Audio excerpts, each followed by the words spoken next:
मेरे प्यारे भाइयों, मैं योगाचार्य आनंद आपका हार्दिक अभिनंदन करता हूं। मेरे प्यारे भाइयों, आज मैं आपसे इस देश के एक ऐसे महावीर के विषय में चर्चा करना चाहता हूं, जिनके विषय में जब आप सुनेंगे तो आपके शायद रोंगटे खड़े हो जाएं।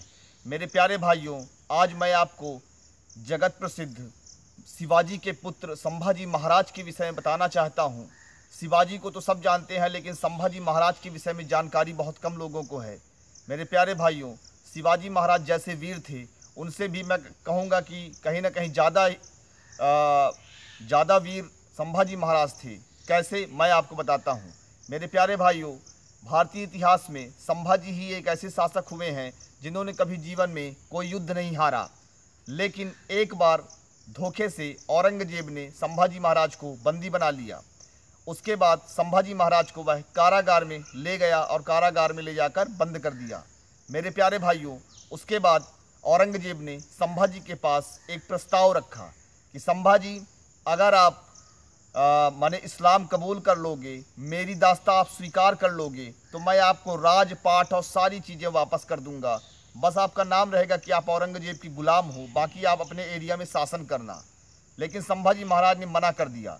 तो औरंगजेब ने कहा कि संभाजी, अगर आप मेरी बात नहीं मानोगे तो मैं आपको बहुत ही दर्दनाक यातना से भरी हुई मौत दूंगा।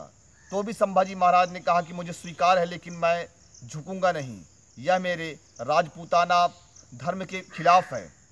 उसके बाद औरंगजेब ने यातना देना प्रारंभ किया। उसने कई बार बोला कि संभाजी, तुम जब यातना से थक जाना, उस समय मुझे बोल देना कि मैं इस्लाम कबूल करता हूँ, तुम्हारी दास्ता स्वीकार करता हूँ, तो मैं यातना देना तुम्हें बंद कर दूंगा। लेकिन संभाजी महाराज ने मना कर दिया। औरंगजेब ने किस प्रकार की यातना दी है, इसके विषय में जरा आप सुनिए। औरंगजेब ने संभाजी महाराज के सबसे पहले अंगुली को काटना प्रारंभ किया। धीरे धीरे धीरे धीरे वह संभाजी महाराज के ऊपर के अंगों को काटते चला गया। फिर धीरे धीरे करके पैर की ओर से उसने काटना शुरू किया, उनकी खाल को धड़वाना शुरू किया। मेरे प्यारे भाइयों, यातना की माने पराकाष्ठा थी, लेकिन मानना पड़ेगा संभाजी महाराज को, क्या उनका लौह माने उनका शरीर था, क्या लौह इरादे थे, उनके मजबूत इरादे थे। उसके बाद भी वो इस्लाम कबूल नहीं किए, औरंगजेब के पास वो झुके नहीं।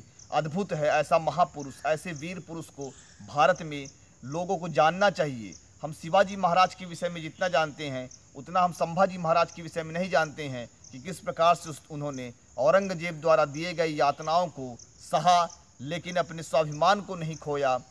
मेरे प्यारे भाइयों, ऐसे ही महापुरुषों को हमारे देश में, ऐसे महापुरुषों का चरित्र माने जनता के बीच आना चाहिए कि किस प्रकार से स्वाभिमान और देशभक्ति और अपने माने मर्यादा की रक्षा के लिए उन्होंने इतनी बड़ी यातनाओं को सहने का भी दम रखते थे।